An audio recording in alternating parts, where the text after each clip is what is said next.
What's up? I'm ANOHK, and welcome to the SEER site, a site for seers. Just sit back, relax, and let's see.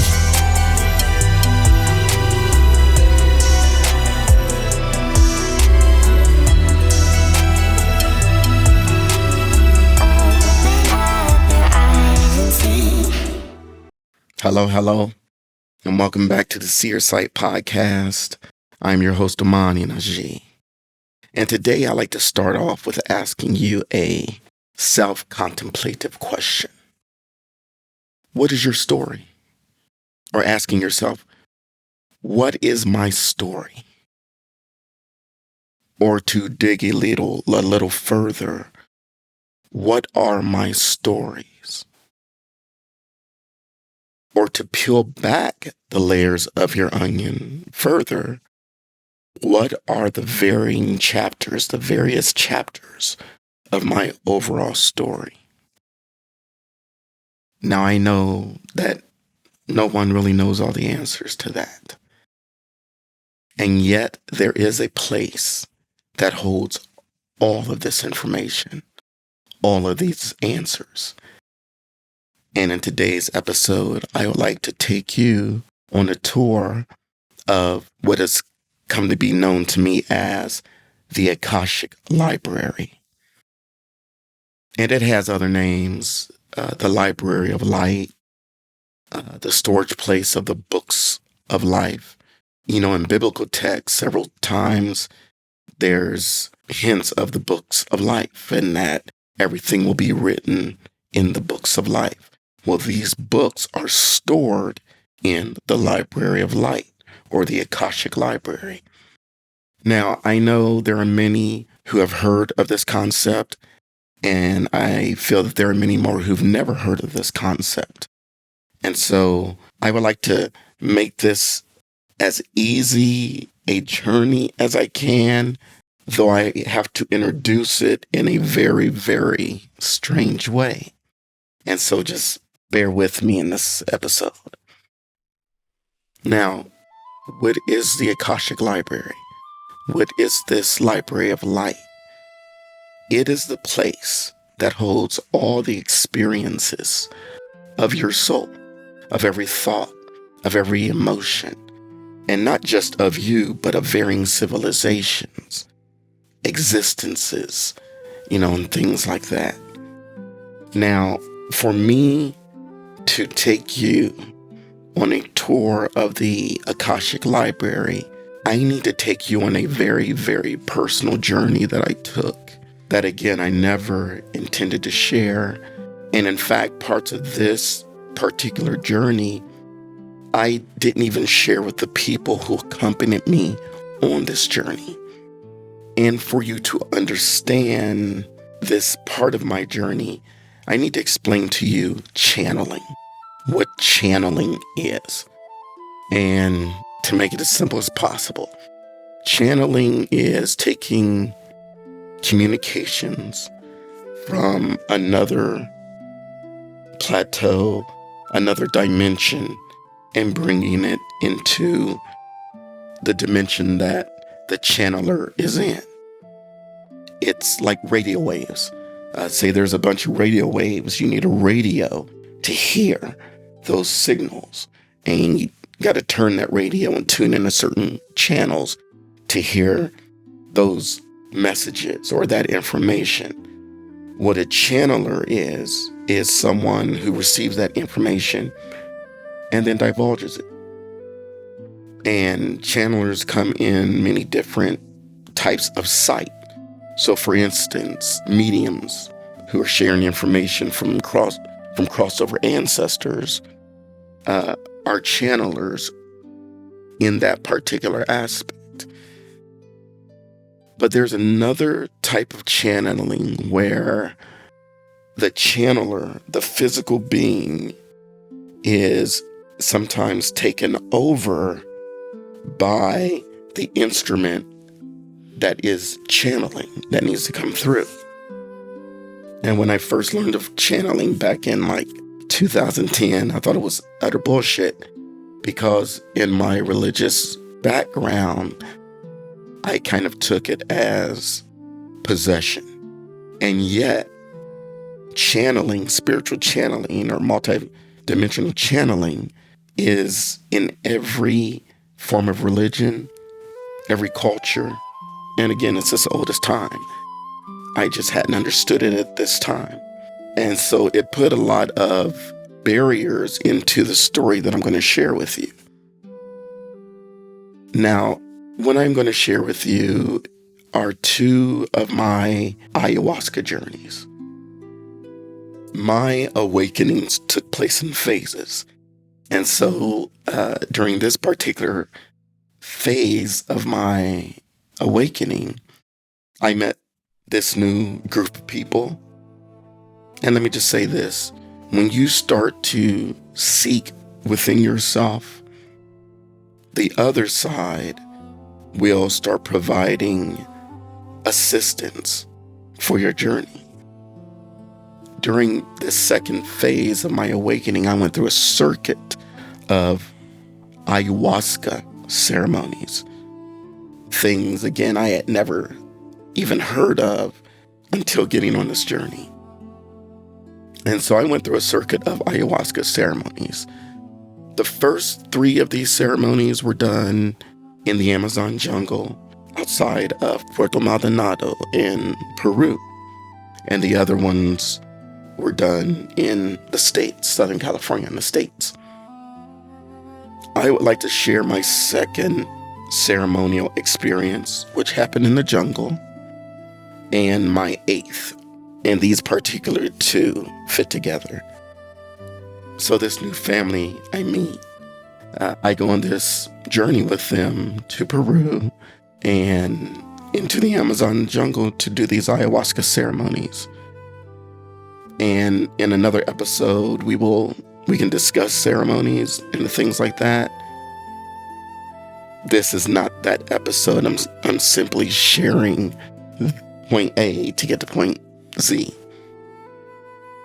Where we stayed in the Amazon were these huts, and we were each broken up into pairs. And so I had a roommate, a friend of mine, very close friend of mine. And on either side of our huts were our Peruvian guides. They were 2 brothers who guided us on a fantastic journey. And on the opposite side of us were 2 of my friends that went on this journey. During our second ceremony, I played one of my flutes. One of the people in our ceremony was having a difficult experience, and something really pressured me to play my flute. And so I played my flute, and apparently, according to others in attendance, they felt that it helped. And our ceremony started at midnight and would end at about 3:30, 4 in the morning. So after this particular ceremony, me and my homeboy went back to our hut, crashed out. In fact, he hit his bed before I did. He's a youngster, and he knocked out. I put my flute up, knocked out, and we were asleep. The next morning, when we were on our way to eat breakfast, the 2 females, my 2 friends from the hut next to us, had this look on their face, this excited look on their face, ran up to us asking, "What happened last night? Were you playing your flutes?" And me and my homeboy looked at each other like, "What do you mean?"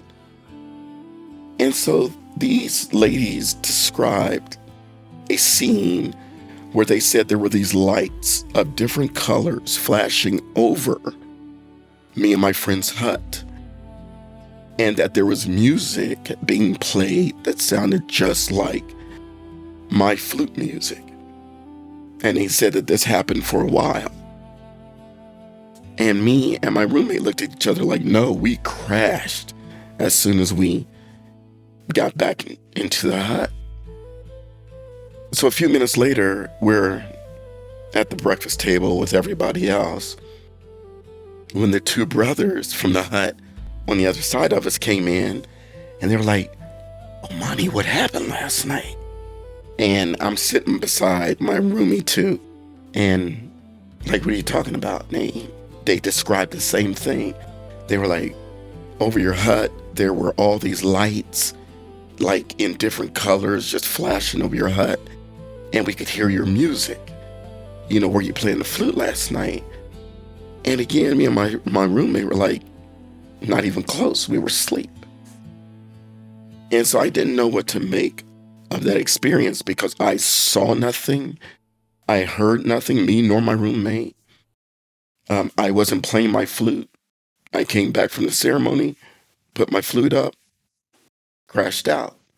And these flutes behind me are the flutes that go with me basically everywhere. They are tools of my medicine. Now, skip 2 years later, and I'm doing ayahuasca ceremonies with a whole different group. And on this particular night, the shaman in this one is the shaman from the first one was a Peruvian shaman from the Amazon jungle. The shaman for this ceremony was a Mexican shaman that came up from Mexico to do these ceremonies. And he too, absolutely fantastic. And so at this point, this is my 5th ceremony with this particular shaman. At this particular ceremony, before we started, this shaman did something that I hadn't experienced in any of my other ayahuasca ceremonies. He asked for everyone to name their intention for this ceremony. And that was neither negative or positive, just something I hadn't experienced before. And at that point, I didn't know what to say. So he starts going around the room. When it comes to me, the first thing that blurted out was surrender. No idea why I said it, but surrender. And so he goes around the room, finishes up, and we start to engage in the ceremony. And so after naming the intentions and we engage in this ceremony, this particular ceremony turns out to be one of the most fantastic but strangest. And many of you will not understand this experience. So buckle up because it's going to be wild. It's wild because it's even wild for me as the one who experienced it. So we name our intention, we engage. Now, as soon as I go under in my experience, I am in a vast space and it's dark, it's black everywhere, except for a floor, an everlasting enduring floor of fog. And something tells me, fall through. And my initial reaction was fear. And then this voice comes and says, surrender. And again, I'm stubborn and I resist. And so again, I hear surrender. And so proverbially in my vision, I hold out my arms, I close my eyes, and I fall forward into this mist. When I do, and I fall through onto the other side, things are much different. I am replaced by not what is now me, but the visage of a woman. And she was an absolute beautiful woman. I am replaced, though, by this impression of this woman as me. Strange. Her skin was black as onyx. Her hair was blowing in the wind like the prairie grasses of the prairies of indigenous peoples. Her eyes were slanted in an Asiatic manner. And she was thick. And she felt I felt so powerful. Again, it feels like it's me, but not as me, but as this all woman. she felt like she had a piece of all that woman is. And I was not standing, but slightly floating, and had this white breech cloud that was just dazzling in the wind. And for those who are simply listening, on the videos that I'm showing, I have recreated as well as I could an image of what I was experiencing.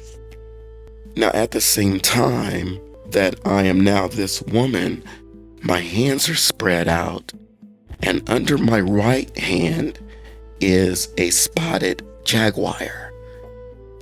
Under my left hand is a striped tiger, and they feel as though we are all connected, as though they are connected to me. Now, I need to explain something about ayahuasca experiences. And if you've been in them, you will definitely understand. If you do not, this may gross you out. But one of the things you need to bring to a ceremony like this is a bucket, because you are going to go through a purging process, which involves throwing up, vomiting, getting the junk out so that you can allow what is needed in. And so everybody has this bucket by this time as they're profusing all this refuge, as they're purging. So in my vision, I have these two cats. At the same time, the shaman who is leading the ceremony is a guitar player, and he's playing a very soft, beautiful acoustic guitar piece. However, in my vision, as I am this woman with these two beautiful cats, I hear all this drumming in the background of just a rhythm. There's this rhythmic drumming. And as that's going on, these cats start walking in tandem together to different people in the ceremony. When they approach someone, the jaguar looks into the eyes of the person. Even if physically their eyes were closed, which most were, it was as if the jaguar would come up to their face and look into their eyes. While doing this, the tiger would go up to the buckets of vomit to smell it. Now, this is going to get stranger and stranger. As this is happening, I am receiving information about these people from the information that these cats are drawing in. The best way to describe it is the information I was getting from the jaguar. You know, as the jaguar is looking in the eyes of these people, the spots of the jaguar are changing.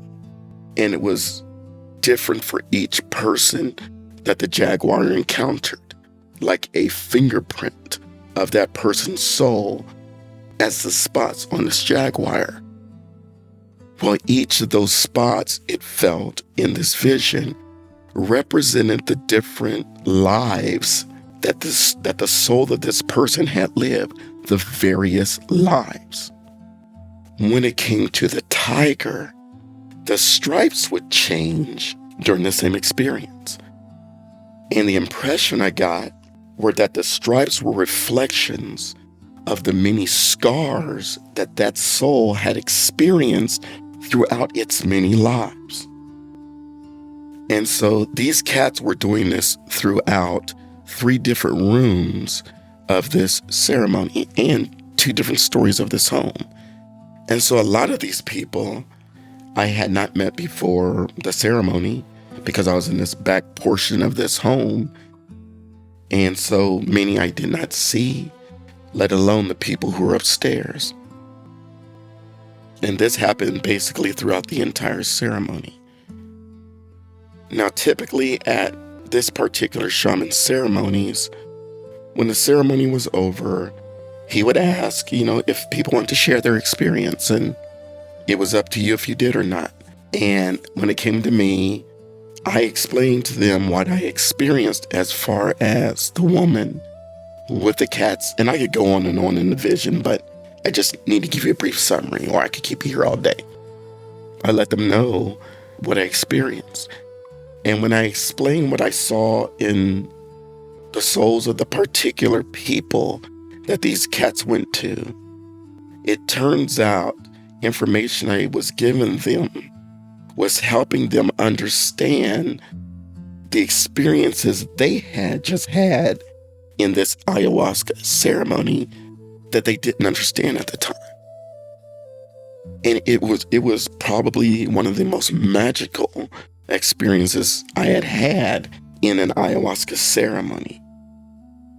But wait, there's more, and it gets stranger. In all of my ceremonies, except for this one, I have had a linear experience, meaning just one experience. In this particular experience, I had two simultaneous, full-fledged experiences at the same time. And it's kind of hard to explain. When I fell through the fog and became the visage of this woman and was fully aware and in sync with both the jaguar and the tiger, it seems like my soul splits and another vision is occurring at the same time. Now, from that second ceremony in the Amazon with all these lights, I had to this day never seen an extraterrestrial or multidimensional being, never experienced that type of thing, except for the beings who made up the Great White Brotherhood who assisted in my first awakening. And again, if you're just listening, I'm putting images up of these visions and beings. So in this second experience, when my eyes open, I am in a long gray hallway. And so I walk down this hallway and the walls are semi-metallic / earthen concrete. It's hard to explain. So anyway, I'm in this hallway and I walk to the end of the hallway where it dead ends and you can only go left. And so I walk left, and as I'm going down this other corridor, there's a wide opening on my right. And so when I get to that opening, it appears as though I am looking outside of a huge window. And that window is looking out into what appears to be space or some cosmos. Inside the room, it's very white. But over to the right of this semi-large room looks what appears to be floating panels of glass. But there are images on this glass which give the impression that these are different types of computer displays. And they're around the room. Operating these displays is a being, a creature that I could not make this shit up. But he was a tall being that looked like a standing praying mantis. The bug, a praying mantis. But this being was very tall. And he was dressed in a long robe that was iridescent with greens and purples. And the colors were shimmering. Now through this robe, this being had, these two appendages that were very, very similar, if not the same, as what we see in the praying mantises here. But they were huge. And this being's body that you could see, like with its appendages and its head, this being glowed an emerald green. Now, in a 3D mental sense, I would have thought, and I was thinking this at the time, that I should be scared, but there was absolutely no fear. In fact, I felt so protected. The most protected I have felt. I have suffered PTSD. This is the safest I had felt in all of my present experience.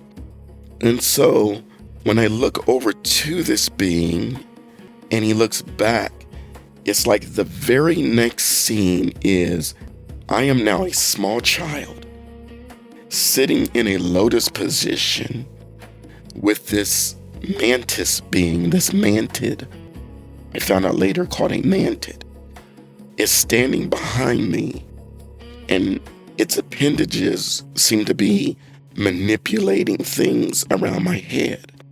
And you had all these screens around with these different images and displays operating. And again, I felt no fear. But at this time, I am a young child, and I had, locks at the time. So small child, bright green eyes that were the same emerald green as this being and as the woman's eyes, any other vision, which were also the same as the eyes of the cat's, any other vision.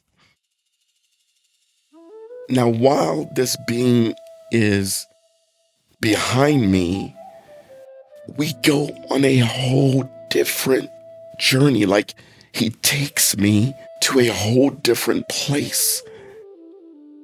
And what this place looked or felt like, or the best I could describe it, was we were transported by, on, or through a beam of light. And where this light landed, it branched off into 8 other beams or pathways of light. And at the end of each of these pathways of light was a door of light. And in this experience, I asked, because I ask everything, where are we? And the communication was not verbal.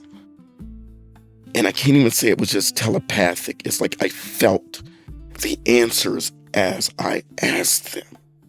And the information was, you are at the Akashic. And so I am then taken down one of the sections, one of the light paths to this doorway of light.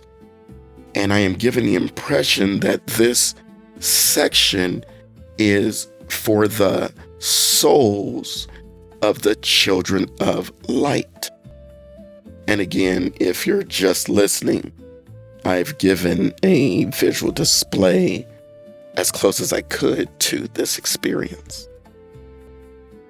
And I know this may sound wild, y'all, because it is wild to me, being the one who actually experienced this.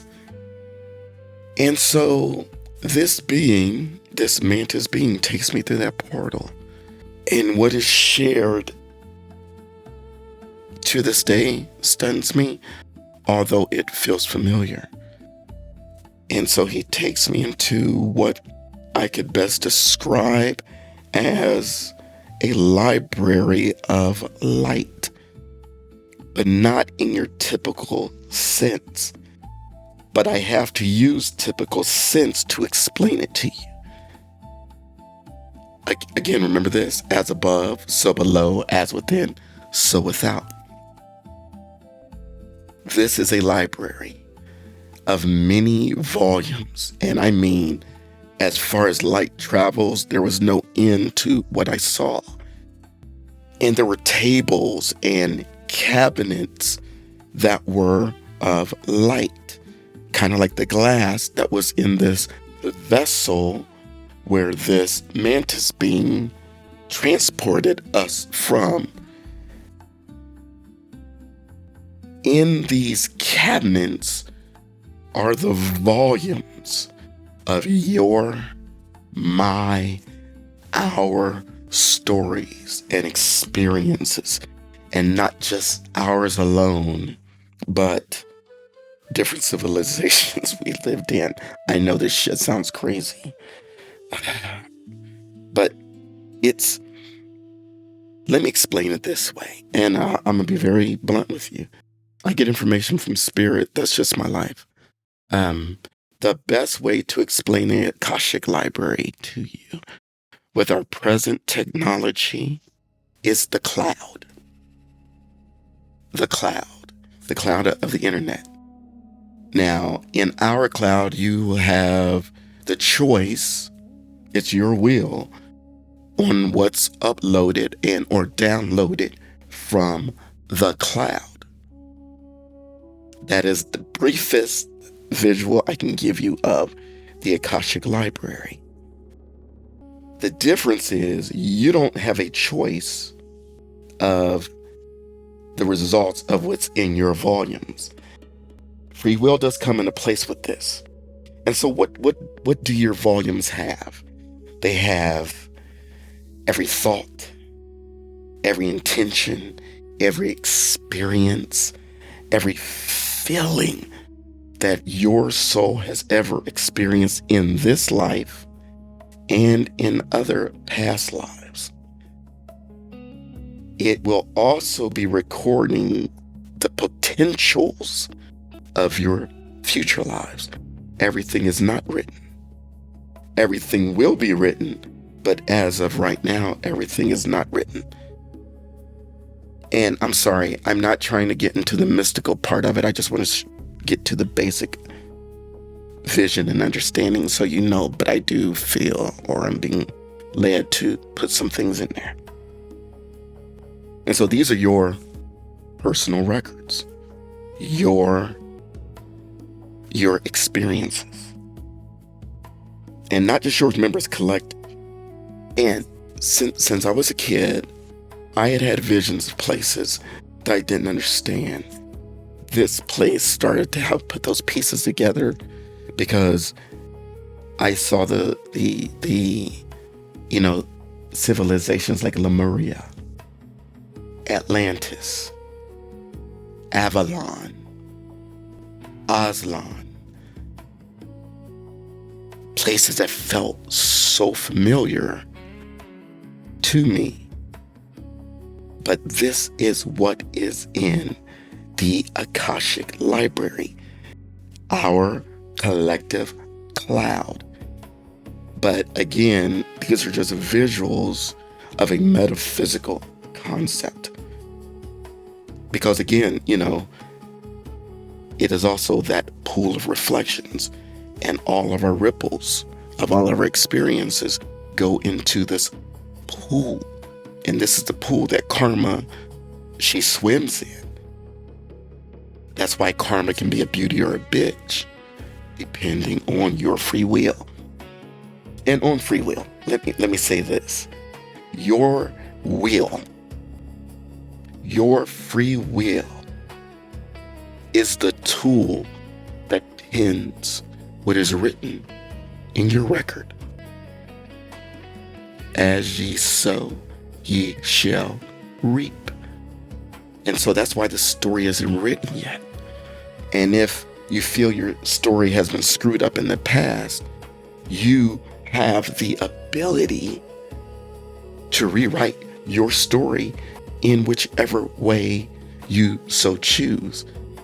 I'm sorry. Again, I did not mean to get into all that, but you are responsible for what is written as your experience, as your story. This is where all your memories are. And I hate to do this. I don't hate to do this. Let me just put this out there because I ask a lot of questions. Because the Akashic Library, the Akashic platform is a place of memory. And your free will and your intent are what scribe these experiences and these memories and these choices, things like that. And with someone whose mother is now suffering full-on Alzheimer's, and it's been a difficult journey, that's my mama. I asked, how does that play into what's determined in one's record? Because I didn't want my mom or anyone else going through this experience to be responsible for things that it didn't feel like they had any choice in. And so the response I got was, and look, I'm not a doctor, I'm not diagnosing anything, I'm just sharing information from a metaphysical viewpoint that was shared with me. And it's that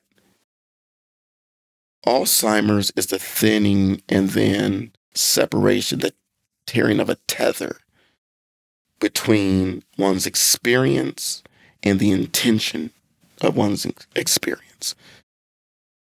While they are experiencing here in a very primal manner, for lack of a better word, the intention is no longer being written against them on the record. And I literally just started questioning this in meditation before this, so I haven't had a full discourse with my spirit guides on this. But it's something I'm going to look into because of what my mother is experiencing. Sorry for all that. But anyway, your free will, your intentions are the pen that write the story. And so it's up to you. And so back to the Akashic Library, this being, and this being's name is, and you've heard it in other episodes, ANOHK. And the impression I got in spelling that was ANOHK. And not that names are used, but for a 3D experience, this is how it was presented to me, that his name was ANOHK. And ANOHK was giving me this tour of this section of the Akashic Library. And it was just incredible things he showed me. So at one point, we were in front of this table of light. And it wasn't very wide, but it was very long, like, as far as light travels, is the best way to describe it.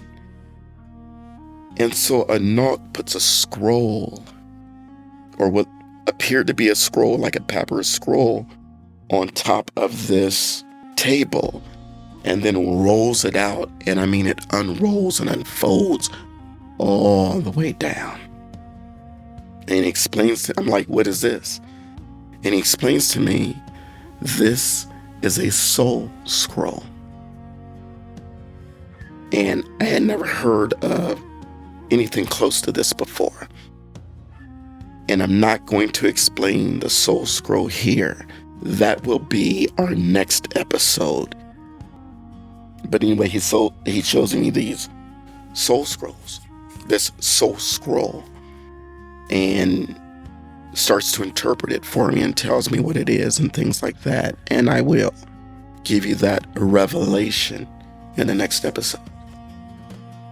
And so we leave this Library of Light back to, and I can't say we went back to the portal, but I do remember being in front of the portal and me being nosy. What about the other passages? And I got the impression, not yet. So on this journey, I was only able to go into that particular section of the library, which dealt with the souls of the children of light. Apparently, the other passageways are experiences of other dimensions that I don't have access to. Now, me being nosy, it's kind of like I can see glimpses, but not always understand what I'm seeing. And so ANOHK and I are back in this vessel that I can just describe as a spaceship, but it's not a spaceship, though I'm looking out at what looks like space, but I am physically sitting in a ceremony. But it reminds me of a lot of the verses, biblical verses, where my spirit was caught up, because I tell you, that's exactly what it felt like. And again, while I am experiencing this with ANOHK, the other side of my soul, the yin, because this had to be the yang, the yin is this female, this badass, beautiful female who has this medicine with these big cats. I didn't understand why I was experiencing this type of experience.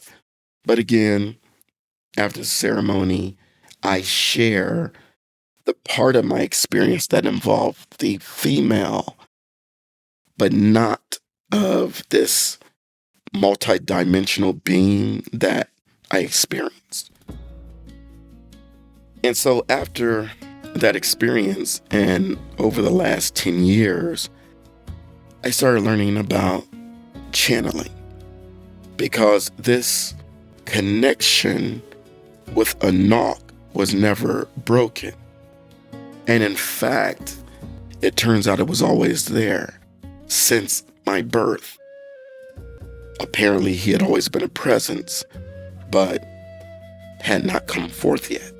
And the impression he gives me is it was like an admirer in the background waiting for me to be ready before revealing themselves. And not even a secret admirer, just an admirer, because it turns out ANOHK was the choreographer behind my path and things that were helping me. Now, I had the choice to walk that path, and on the real, there's sometimes I turn my back and walk the other way in my ignorance or in fear, and shit like that.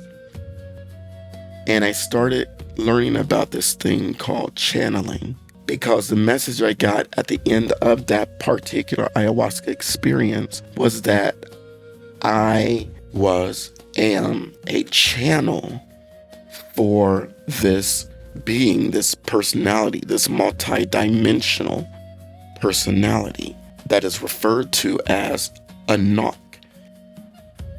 And again, at the time, I knew nothing about channeling.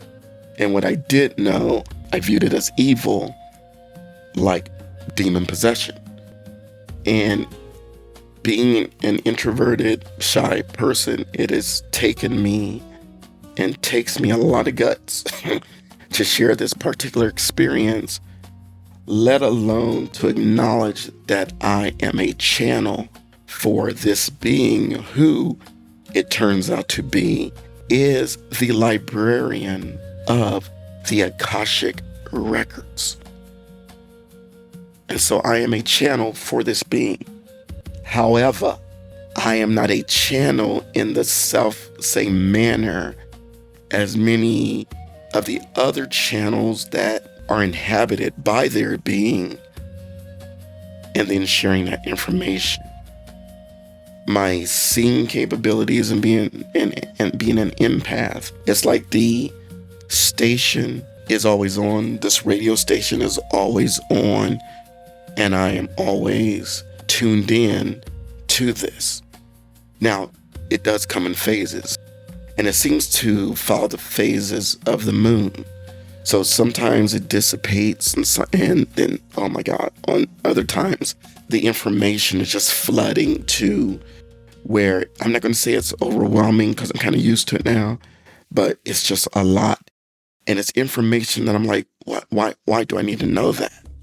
And I mean, just incredible things, for individuals, for groups of individuals, for societies, possibilities and things like that.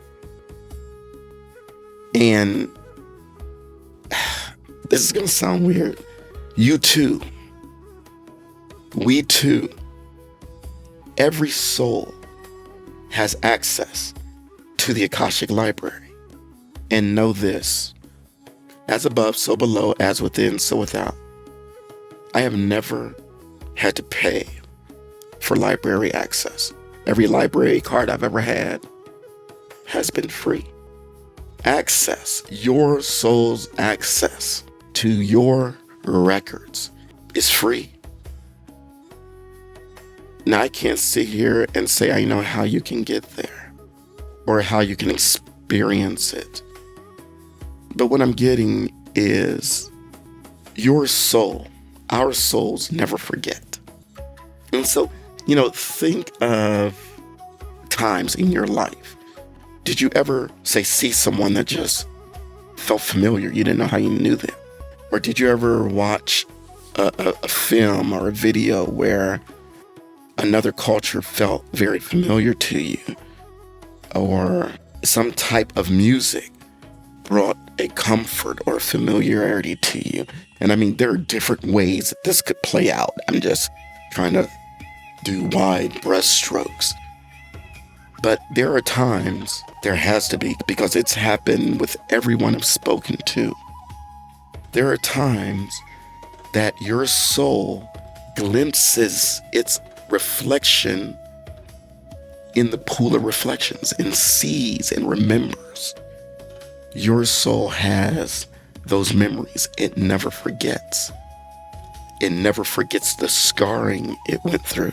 And though some of those scars may have been mended before this particular incarnation, the soul never forgets. And sometimes due to karmic debt or even blessing, we have to relive those things or be re-blessed those things. And again, I'm not trying to get very metaphysical on you, but this is how it is in the Akashic Library. I get all this information and read souls, and it's a beautiful thing, though it's an invasive thing, because the eyes are the window to the soul. And that experience with ANOHK helped me to understand why I was getting the information I was receiving when I would look into people's eyes, some people's eyes. And so that is an introduction to the Akashic Library. Now, again, these are things I never, ever intended to share. I never thought I would have to share it. I never saw myself as a channeler, particularly when I started learning what channelers were. And I know it sounds wild, and I understand it. And I'm not even telling you to believe it. I can understand if you don't, particularly if these are very new concepts to you. But know this, your soul has been inscribing its inscriptions in the Akashic Library, in every life you've lived, in every experience you've had, in every path you have journeyed, in every emotion you have felt, in every intent and action or lack thereof that your soul has taken. And it's not a place of judgment, it's just a place of recording. And just to put out there, Akashic, the word Akash, is an ancient Sanskrit word which means the sky or space or the ether. And so this is your ethereal celestial record. Remember, this human experience you're in right now is a temporary experience. This body you have, it's just cloaking the experience of the soul. And so it's temporal. But all those things are recorded in the heart of your soul. And so until then, think deeply, see clearly, and journey well, my beloveds. I love you. I love you. I love you. Journey well.